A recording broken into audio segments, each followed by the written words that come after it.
let's get started. We'll just start with solving some problems. So we're going to apply some of the work that we've done over the last, I don't know, 3 or 4 days, I guess. Some of you may have done this in chemistry already. I'm basically going to follow, rather than me kind of writing up a big paragraph here describing this problem, and in fact, all 3 of these problems are right in your textbook. So if we start on, if you have your textbook, you can open up to page 494, and there's a sample here that talks about pH.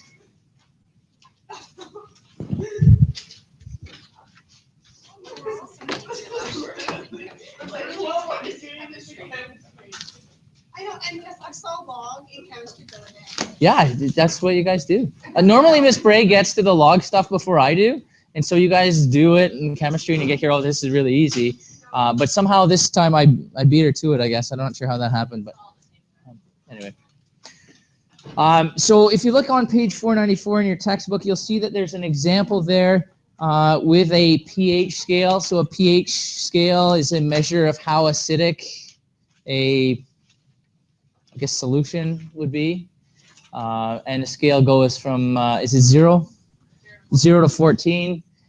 The stuff closer to 0 is considered more acidic, and the stuff closer to 14 is considered more basic.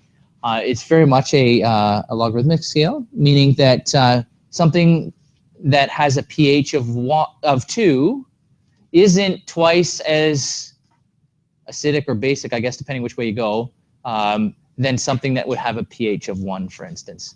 It's not a linear scale. It's very much a logarithmic scale. So that's kind of what we're going to look at today. This stuff isn't terribly hard, I don't think.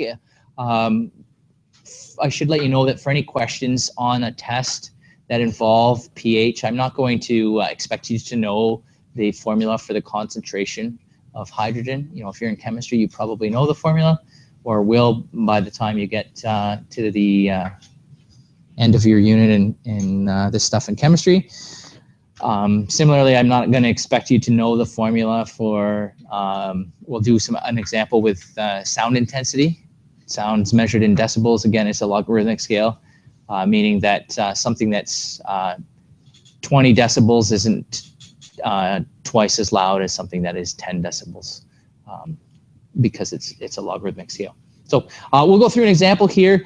The example is fairly straightforward. We're going to calculate the pH. Oh, sorry, I put a capital P there. It should be a lowercase p. If the concentration of hydrogen ions is 0.001. So there's an equation. You may have done it in chemistry. Have you guys done this in chemistry already? Yeah. Okay, good. So you can correct me if I make a mistake here. The pH is equal to the negative log of the concentration of hydrogen ions. Did I get that right? And again, I would give you this I don't expect you to know this, especially if you're not in chemistry. If you are in chemistry, then you probably do know it. And so really what we have to do is we just sub values in here and evaluate. So if we want to figure out what the pH of this solution is that has this concentration of 0.0001, the pH is going to equal the negative log of that concentration.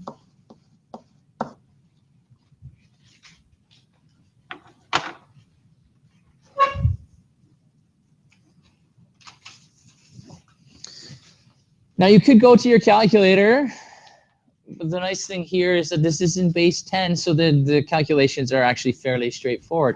What does this mean? What does the negative log of 0.0001 mean? Sure, yeah, the negative is a reflection, yep. What if we just look at the log of 0.0001? Yeah, that's right. So the base here is 10, so 10 to something, some exponent, has to equal 0.0001. And we kind of did an example like this yesterday. I turned this into a fraction. Did I put two? No, that's not too many zeros in there.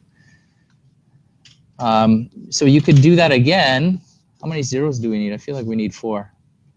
1, 2, 3, 4. And this is just 10 to the minus 4, I guess. So if 10 to the x equals 10 to the minus 4, what does all of this have to equal? Yeah, it just has to equal -4. So, yeah, right. So the pH here is going to be the negative of -4, which is just 4. If you get an answer that is negative when you're talking about pH, you know you've done something wrong. Probably most likely forgotten about this negative right here. Again, the pH scale should range from 0 to 14. Anything outside that is an indication that you probably went wrong somewhere. Is that okay?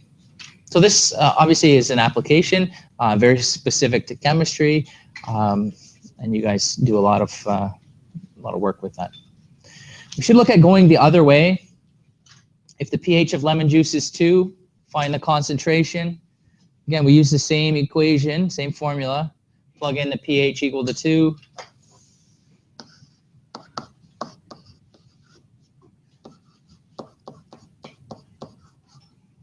I kind of skimmed over. Sorry, I just realized that I skimmed over. For those of you that are not in chemistry, this H plus just means that we're talking about hydrogen ions, and the square brackets mean concentration. This is like a variable. So this whole thing here represents the concentration. Oh yeah, thank you. Of hydrogen atoms. And thank you, I did forget a negative here.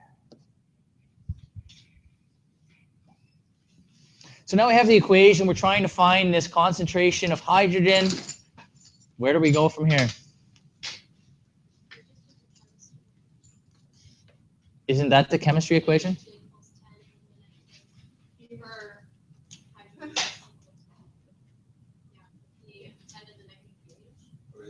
Isn't that just the same as kind of? Oh, I lost my train of thought here.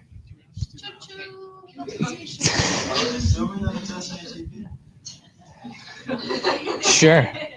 What do you mean? Yes. Does it matter? Then yes. Standard atmospheric pressure, I assume is what you're. Oh, sorry. Yeah. So we're trying to find this. So again, if we get stuck, let's see if I can bring this back. If we get stuck here, we're trying to find what this value is. So again, this means that this -1 out here is causing a little bit of problem. And I think Leslie said, could we just use the chemistry equation? Well, here's where the chemistry equation comes from, is that we could actually write this as 2 is equal to the log of the concentration of hydrogen to the -1.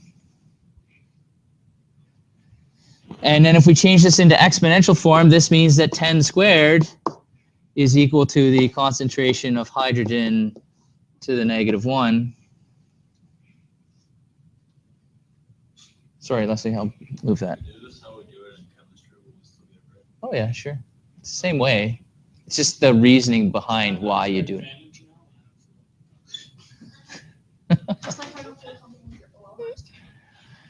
So this is the remember that the concentrate, this exponent of -1 means 1 over. So if I kind of jump to over here, this is kind of looks like this.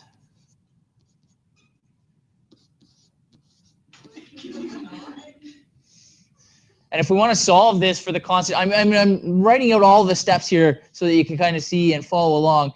I fully expect that when you actually do this in the work that you do today, many of you will be able to say, oh, that's just 100, right? Which I think is probably the way that you did it for the chemistry example. 10 squared is 100. If we want to solve for the concentration of hydrogen, we can flip the fraction on the right, which means we have to flip the fraction on the left. You guys are all over my case. We're all over my case about using, do I have to write the lim as we go down and do the instantaneous rate of change? I would get annoyed at writing these square brackets everywhere. Why do I? But I understand that it's necessary. I flipped the fraction on the right, so I better do the same thing on the left here, and we get a concentration of 1 over 100 or 0.00. So it's the same. It's exactly the same. This 10 to the 2 is just 10 to the 3. Right. Yeah. But here's the reason why it works, right? Like this is the development of that formula that you guys would have used. And again, most of you will probably be, you do one of these, and I think most of you will be able to go right from this step here to the answer. Find the concentration. Oh, good. We don't even, like, I just don't even know what log is half the time. Like, I know it's the inverse thing. Inverse of the exponential, yeah.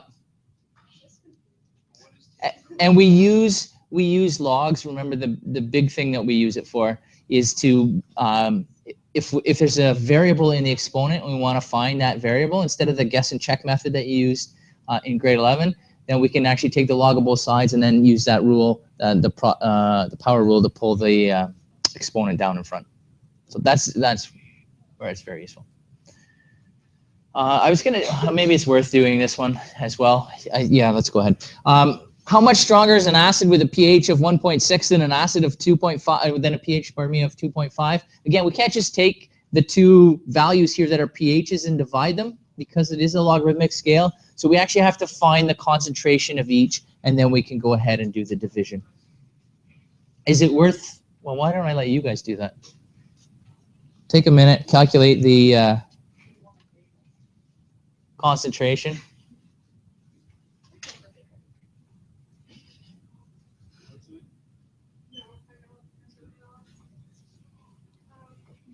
Do we have to do it that way, or can they just use the chemistry one? Isn't it the same thing? Well, yeah, but that's more. I get that, but I did the more work so that you could see what's going on.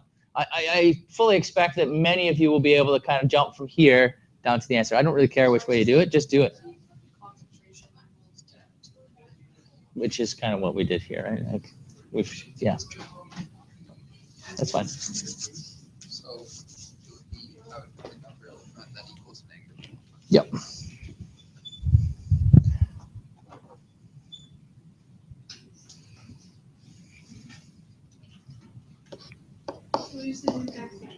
Yep.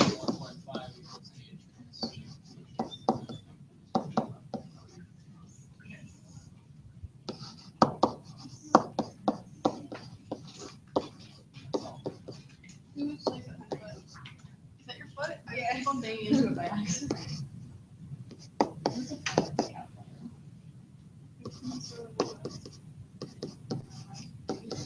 are you talking about? Those are always the ones we use.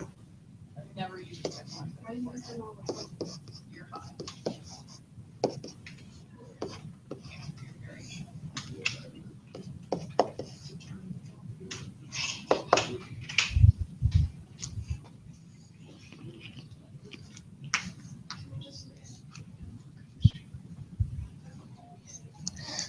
How about everybody ask me that question?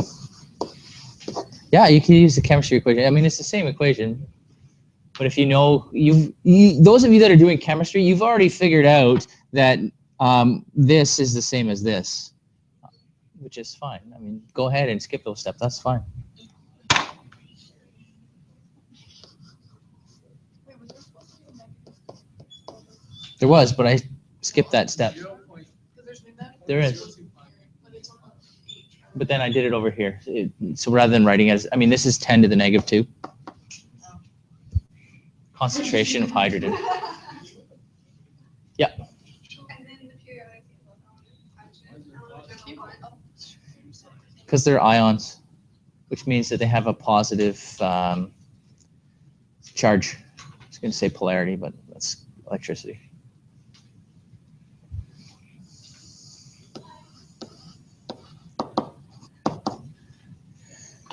So we can do the exact same thing over here. Why do you write a negative 1? So there's a negative 1 right here, and we just take that negative 1 and put it up in the exponent. So then where does it? Oh, never mind. Disregard. Good.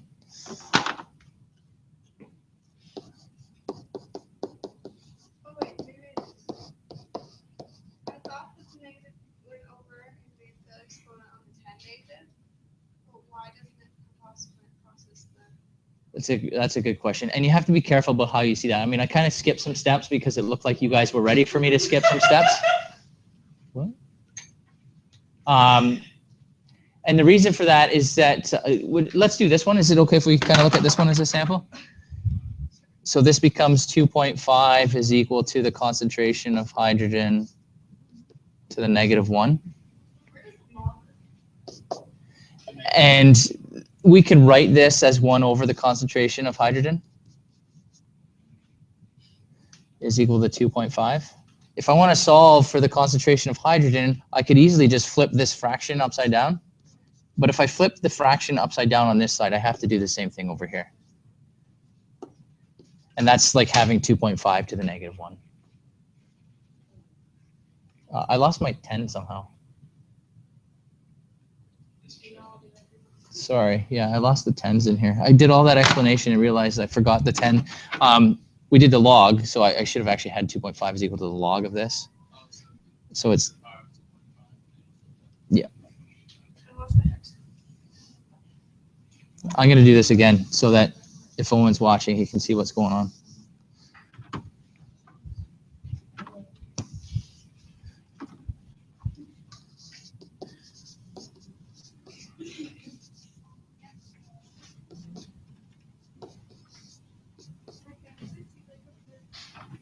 I don't have enough room to do this. Sorry, guys.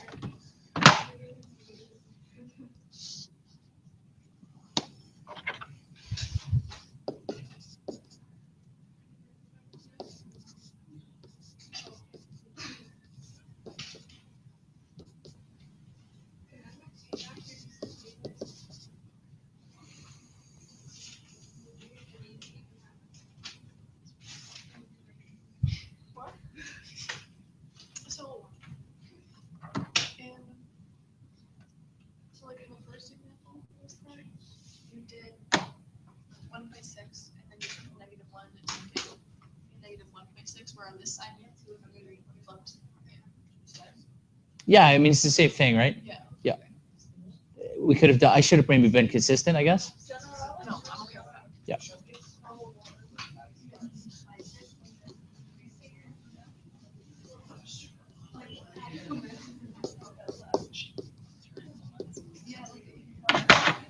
So this works out to, you guys probably figured it out.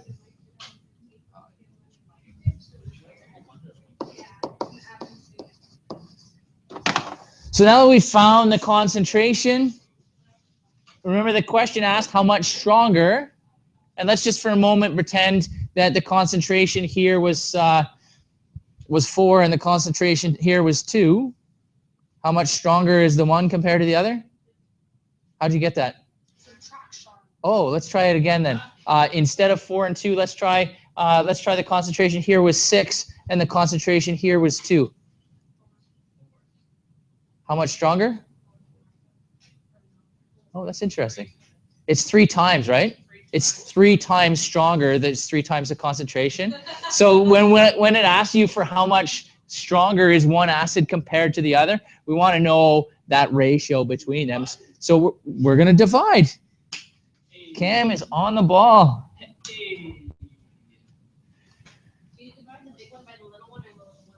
That's a really good question. It said, how much stronger is this one compared to this one?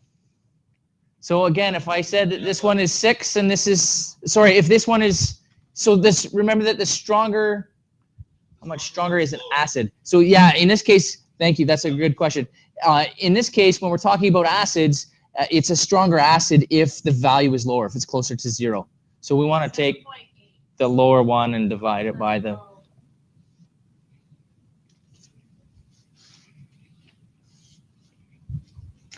So how much stronger? Sorry, I said lower one. We actually want to do this, right? We want to figure how much stronger this is compared to this. Which I think is what Josh was saying when he said lower. Josh, I think you didn't mean the lower concentration. You meant the lower pH, right? Never mind. It's all good. It's all good. We'll just keep going like this.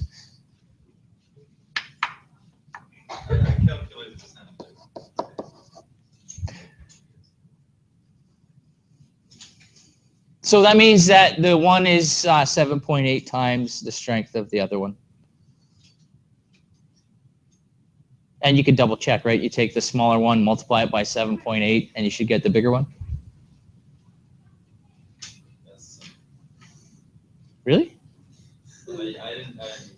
Oh, okay. Okay. So there's the chemistry example dealing with logs. hopefully, those of you that are in chemistry, this is nothing new, and it should be fairly straightforward. Is that okay? All right, let's move on to the next scenario here. The next one involves Richter scale. This is all in your textbook. You don't have to write it down if you don't want to. No, I will not. Well, I guess the only thing here that you need to know is that the Richter scale, again, is a logarithmic scale, which means that if there were an earthquake that was 2 on the Richter scale and another one that was 4, that doesn't mean the one that was 4 was twice as intense. It's actually more than that, right? It's more like 100 times more intense. Yeah, sorry, Ryan. I didn't mean to jump ahead there. Yeah. Take your time.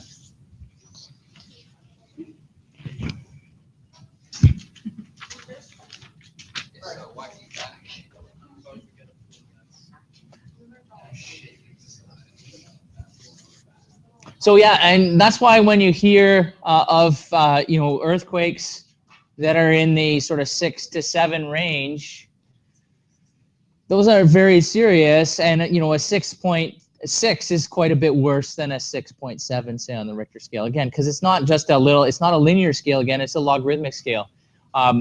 So on the right side of the table here would be some information about the Richter scale, the magnitude on the Richter scale. These are where the numbers come from. So a 1 on the Richter scale would be an earthquake that had an intensity of 10 to the 1, which is just 10. They measure that with seismic tools and stuff, but seismologist. Nice. A 4 on the Richter scale means that the intensity of the earthquake is 10 to the 4.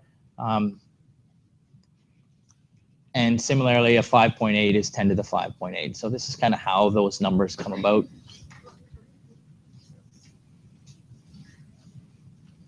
So the question here is actually very similar to the one that we just did on the last slide. The difference here, obviously, is the context.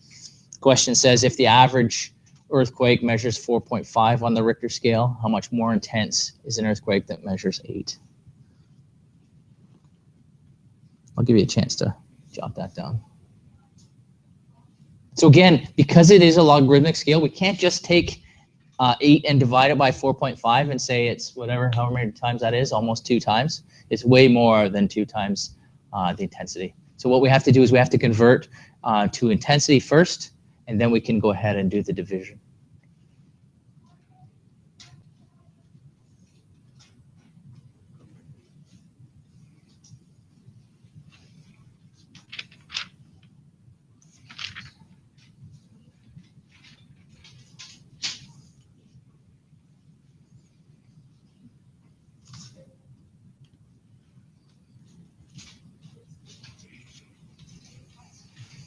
How do we figure out the intensity of an earthquake that has magnitude 8?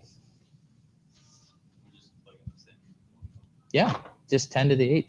Intensity of the magnitude 8 earthquake is 10 to the 8. So let's call that, we'll call that I2, I guess, intensity 2. We'll call this one I1.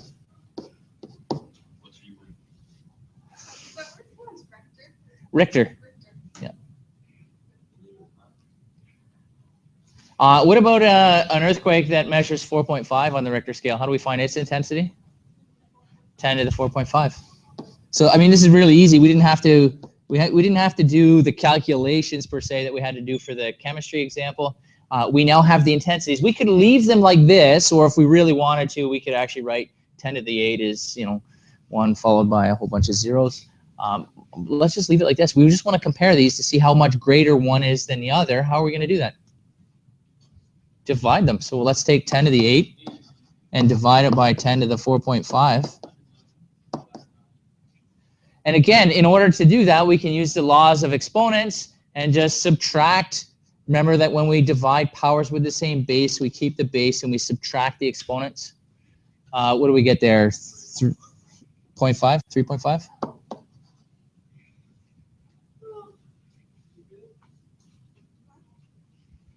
And that equals 31,000 600, sorry, not 31,000, 3,162.3. Sure. That might not mean very much to some of you. So that's kind of why I put it here. Yeah. No. It's this many times bigger, right? If you got 20 on the last test and I got 40 on the last test, my score was twice yours, right? So 40 divided by 20 would be 2. So my score was twice yours. So yeah, it's a good question about the percentage. Though. How do you actually measure how big a risk is? They have these little tools and they like vibrate and somehow they measure. They like these tools, seismic tools, produce this number based on the vibration.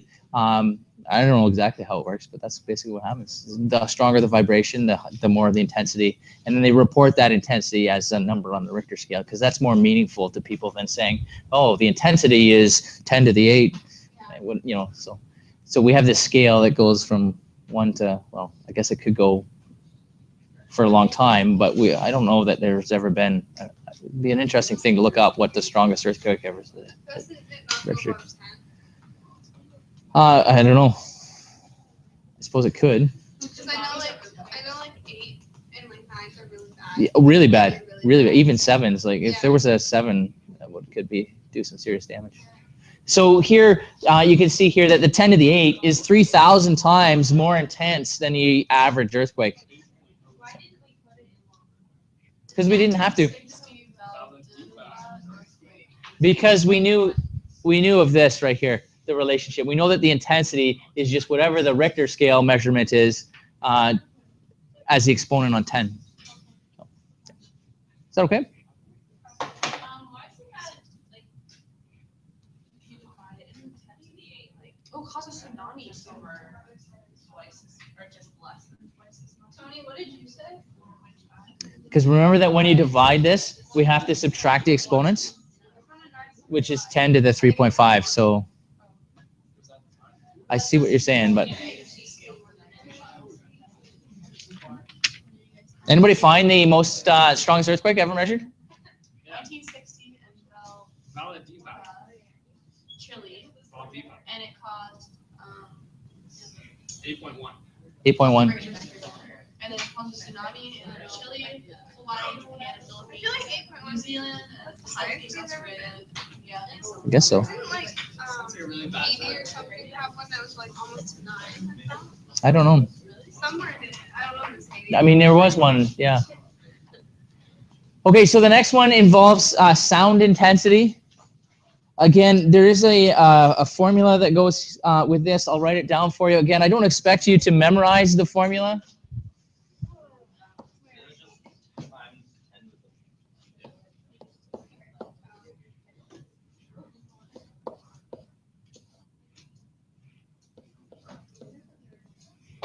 So the formula here for loudness, sound intensity, this is what we would measure with decibels.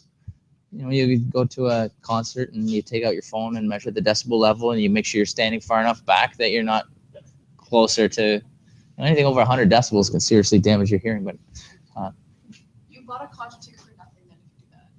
you can still enjoy the show just from a distance. But you want to get like, I hate there's sweat on you. Let's be real. No. I hate You forcing. literally can't hear after. I can't I know. see anything. I'm sure. I was the third row from the back. Somebody bought like tickets for me, but that's how far back I was. Yeah. And see, your ears are thanking you for that. My ears were still acting like when we left. I did not. Yeah, it's crazy. There's some things that we need to worry about here in the equation. This is the intensity of the sound.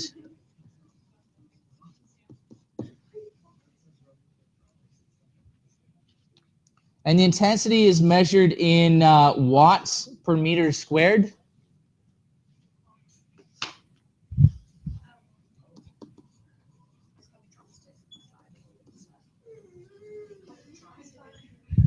And this I naught in the denominator is a constant.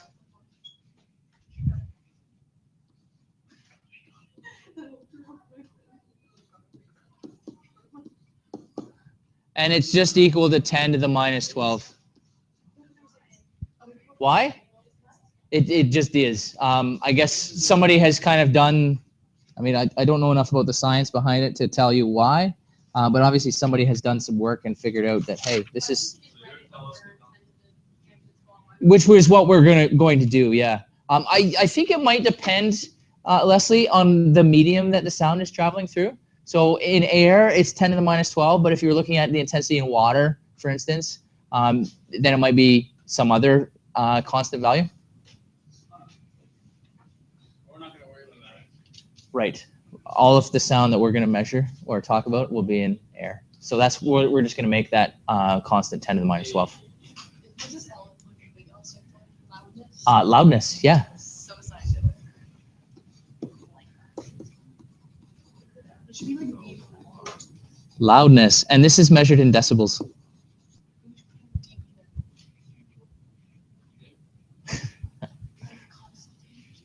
We don't want the constant to be this. Yeah, I don't.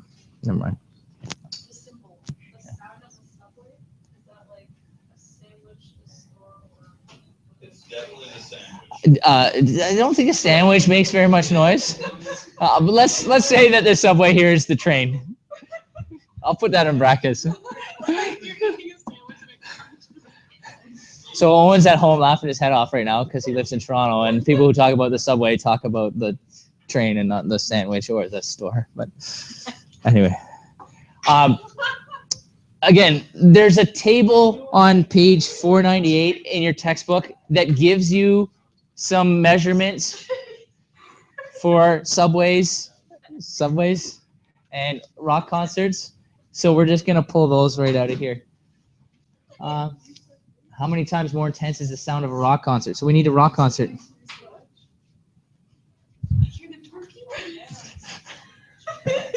Reminds me, there's this song called I forget who sings it, but it's a silly song about the cry of the vegetables. It was kind of an attack of, not an attack, but people would say that they were, vegetarian because they didn't want to kill animals and eat the animals. So then some group made this silly song about how you're killing vegetables and I can hear the sounds of the vegetable crying. So maybe that's the sound of your sandwich.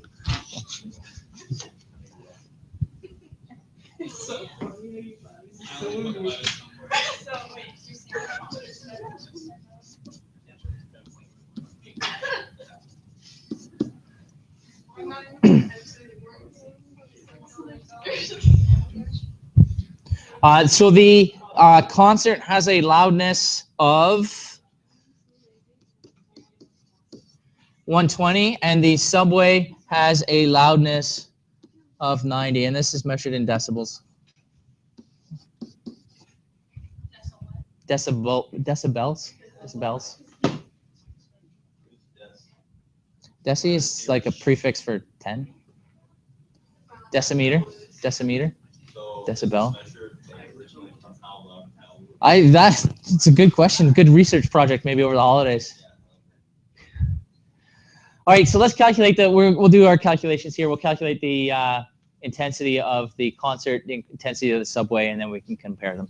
So if we want to find the loudness of the concert, I'll write the equation down so you can see it. We have it measured in decibels, but we need the actual intensity, because if we're going to compare the two things, we need to be measured in the intensity. So we know that the loudness is 120.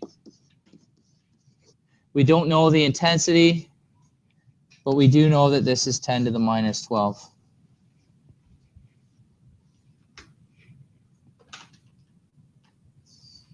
We can divide both sides by 10.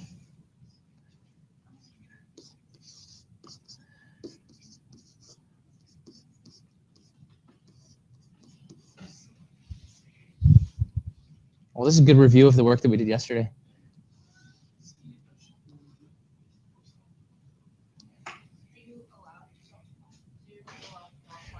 We can't multiply by 10 to the minus 12 yet. Sorry, I kind of lost my denominator sign here.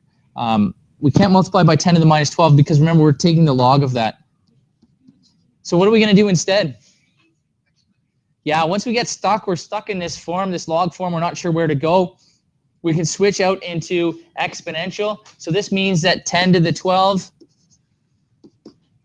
is equal to, so 10 to the 12 is equal to I over 10 to the minus 12.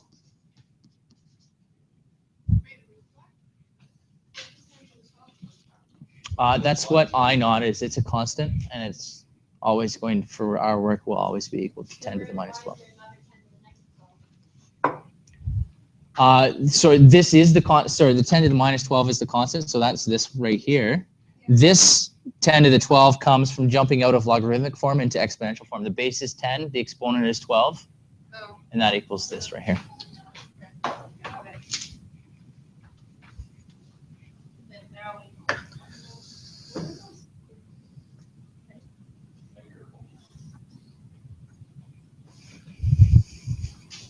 Where do we go from here? Now we can multiply. 10 to the 12 times 10 to the minus 12.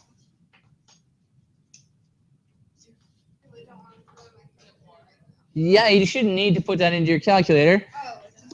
10 to the 12 times 10 to the minus 12. This one's a weird one. It just so happened to work out this way.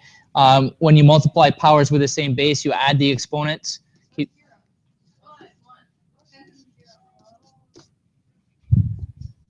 Again, so the added intensity is measured in watts per meter squared. So this would be like 1 watt per meter squared. This is at the rock concert. This doesn't sound like very much to me, but yeah. But maybe in terms of sound, it is a lot. We can do the exact same calculation over here. Yeah. So I guess sound, you guys have a lot of sound. Right. I don't think 1 watt is very much. It depends. It's not very much coming out of your speaker, but if you think about 1 watt applied to 1 square meter, so here's 1 square meter. 1 watt. That might be a lot. That's what the intensity is measured in. All right, let's carry on here. Let's do the last one.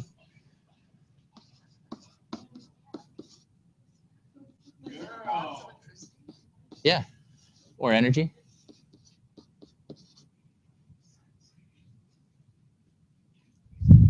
You can do the same thing here.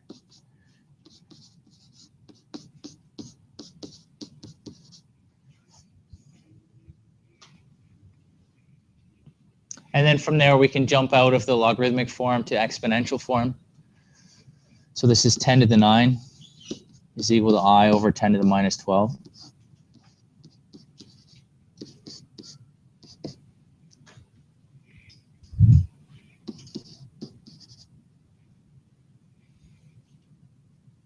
Multiply both sides by 10 to the minus 12.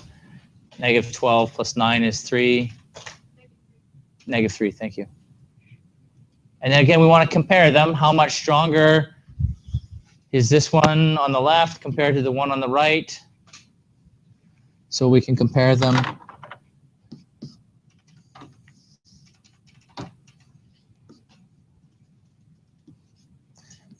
So we'll do I1 over I2.